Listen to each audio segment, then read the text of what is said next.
continue with the story of Moses and the fourth location mentioned in the Quran in relation to his journey. After Moses settled and had a job and wife in Madian, he stayed there for a long time, but he was determined to go back to Miz. As he was on his way to Miz with his family, he reached the valley of Tor, where God called him, "Verily I am thy Lord, therefore in my presence put off thy shoes, thou art in the sacred valley Tor." The sacred valley Tor is the location where Moses spoke to God. This valley is next to a very high and huge mountainous structure called the Tor. The Quran says, "And we called him from the right side of the Tor and made him draw near to us." This implies that the very high and huge mountainous structure called the Tor is in the same location of the sacred valley of Tor. The question that comes to mind here is, where is this location? Where is the sacred valley of Tor, and in which country? Let's check the map.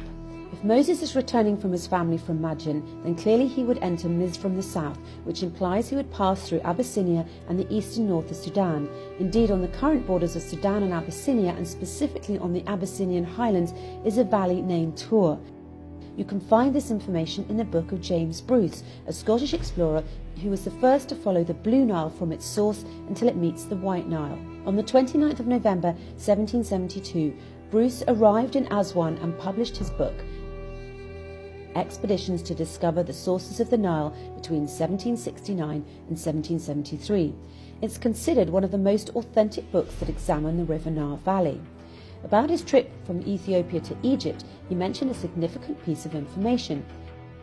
He referred to a town called Al-Qaddarif, a town at the border between northern Sudan and the Abyssinian highlands.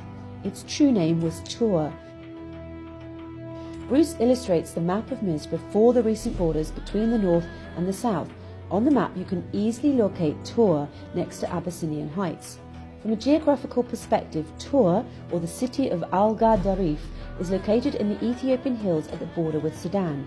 Rivers flow into this place and create fertile rich soils that retain water and provide essential nutrients to plants. In fact, it's considered to be one of the top agricultural areas in Sudan, with high fertile valleys around the rivers of Adbar, State, Al-Harad and Bislam, highly known for corn and sesame all around the world.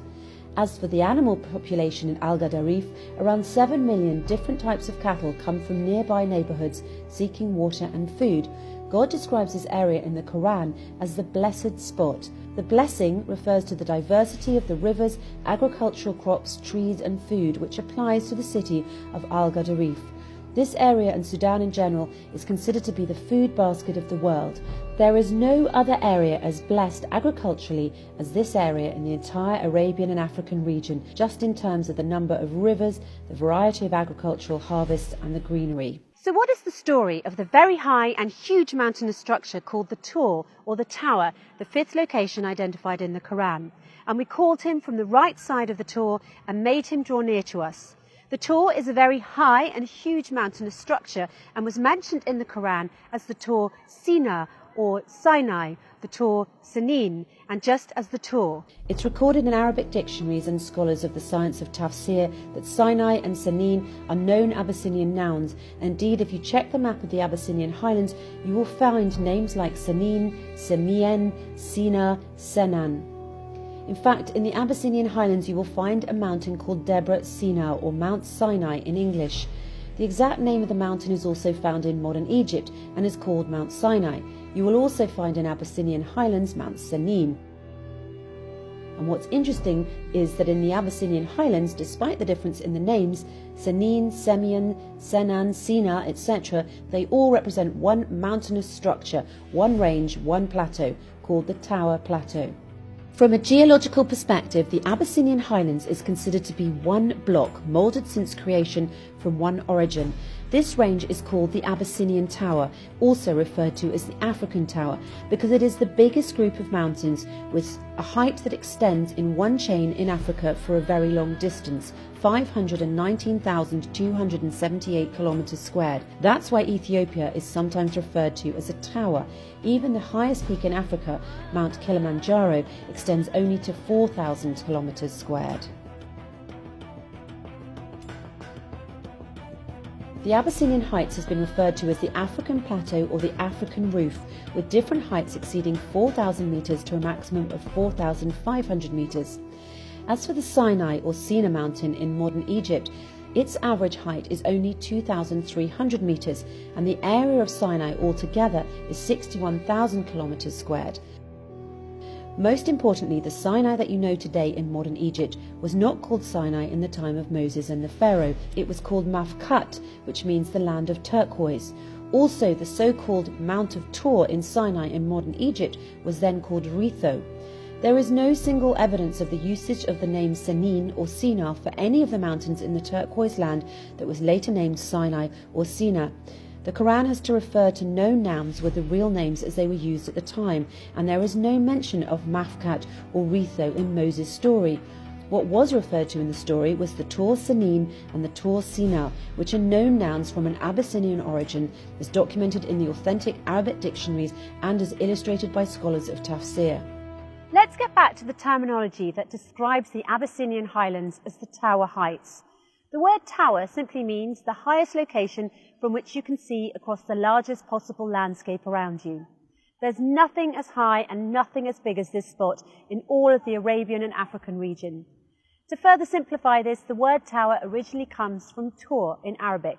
The word tower in French is Tor, in Spanish it's Torre, in Italian also Torre, and in German it's Turm.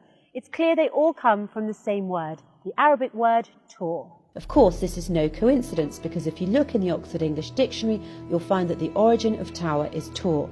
It's also worth noting that there's another name for the Abyssinian highlands, that is, the water tower.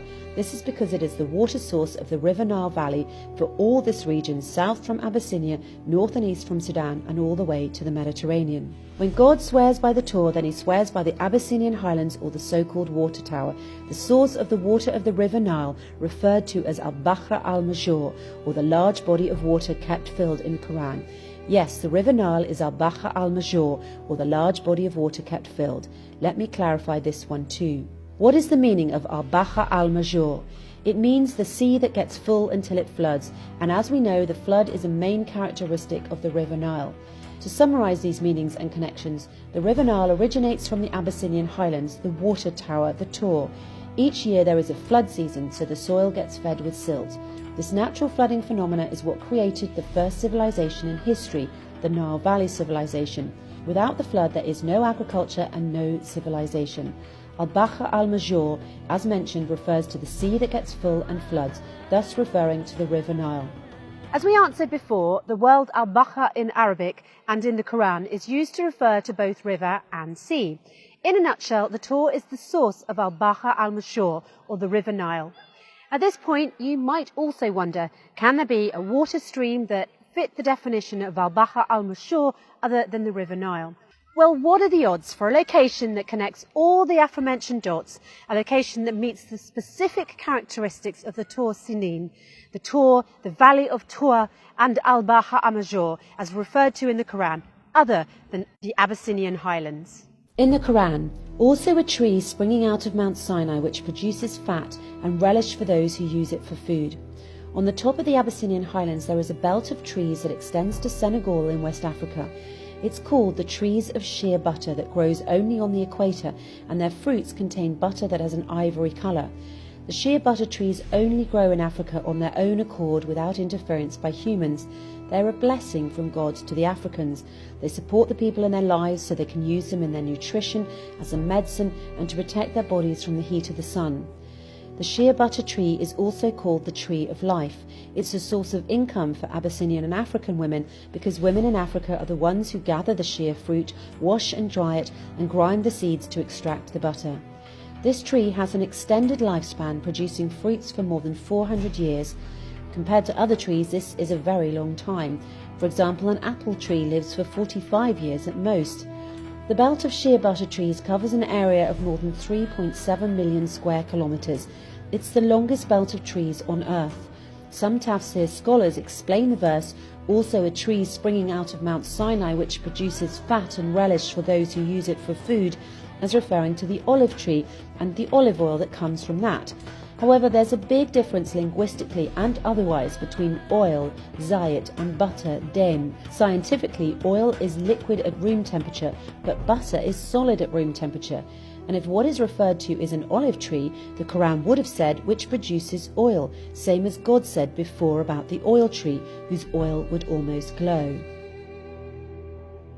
To summarise, as Moses was returning to Misr from Midian, Yemen, God talked to him at Tour Valley, that is next to the Abyssinian highlands, the Tor, at the Sudanese-Abyssinian border, which is currently called Al-Qaddarif, which was the southern part of Misr before the British colonisation.